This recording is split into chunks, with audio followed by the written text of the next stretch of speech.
बात कर लेते हैं कन्या राशि की। कन्या राशि वालों को फरवरी में किन ग्रहों से अशुभ फल मिलेगा और कौन से ग्रह इनको बड़ा फायदा पहुंचाएंगे, आइए जानते हैं। सूर्य 12 फरवरी तक आपके पंचम भाव में गोचर करेंगे और शिक्षा में लाभ देंगे। 13 फरवरी से 28 फरवरी तक सूर्य छठे भाव में राहु के साथ गोचर करेंगे। छठे भाव में सूर्य के होने से सेहत ठीक नहीं रहेगी और काम का दबाव बढ़ेगा। मंगल 22 फरवरी तक पांचवें भाव में रहेंगे जो शुभ होंगे।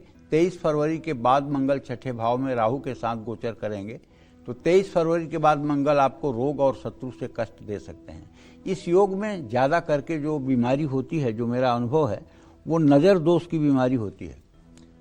ज़्यादातर लोग नज़र दोष के कारण बीमार होते हैं, या फिर जो लोग डायबिटीज के पेशेंट हैं या जो लोग ब्लड प्रेशर के पेशेंट हैं तो उन्हें डायबिटीज या ब्लड प्रेशर से परेशानी होती है। चोट और दुर्घटना का भी योग बनता है। अगर जरा सा लापरवाही करेंगे तो आप बाथरूम में भी फिसल सकते हैं, सीढ़ियों पर भी फिसल सकते हैं। इसलिए सतर्कता पूर्वक आपको फरवरी महीना में चलना फिरना चाहिए। कहीं सोच रहे हैं, कहीं ध्यान है और कहीं रास्ते में चल रहे हैं, फिर ये गलत होगा। 5 फरवरी तक बुध आपके पांचवें भाव में शुभ होगा। इसके बाद 28 फरवरी तक बुध छठे भाव में राहु के साथ होगा। राहु के साथ बुध के होने से तनाव, विरोधी और रोग दोनों बढ़ेंगे। सोच समझकर फैसला लीजिए और जल्दबाजी से बचिए। 5 फरवरी के बाद शुक्र आपके 6 हाउस में राहु के साथ आ जाएगा। सेहत और खर्च को लेकर आपको परेशानी झेलनी पड़ सकती है।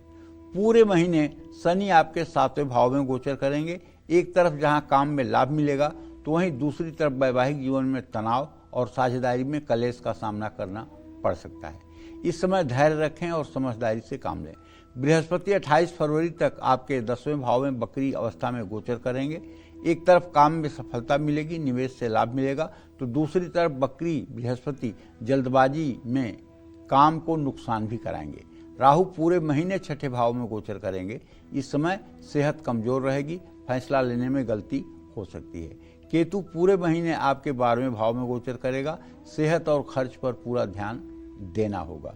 आपको चाहिए कि आप इन ग्रहों की परिस्थितियों को देखते हुए, अगर आपकी कन्या राशि है तो इन ग्रहों की परिस्थितियों को देखते हुए आप श्री सूक्तम और कनक धारा स्त्रोत का पाठ सुबह शाम करें। स्फटिक का श्रीयंत्र अगर मिल जाए तो 100 ग्राम से ऊपर का स्फटिक का ओरिजिनल श्रीयंत्र अगर आपको मिल जाए तो उसे शुक्रवार के दिन अपने घर में प्रतिष्ठा करके रख लें और नित्य प्रातः सायं उसकी पूजा करें। इससे 2 चीज़ें होंगी।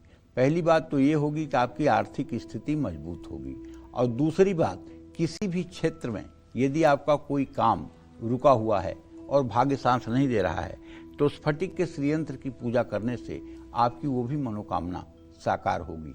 जय मां विंध्यवासिनी।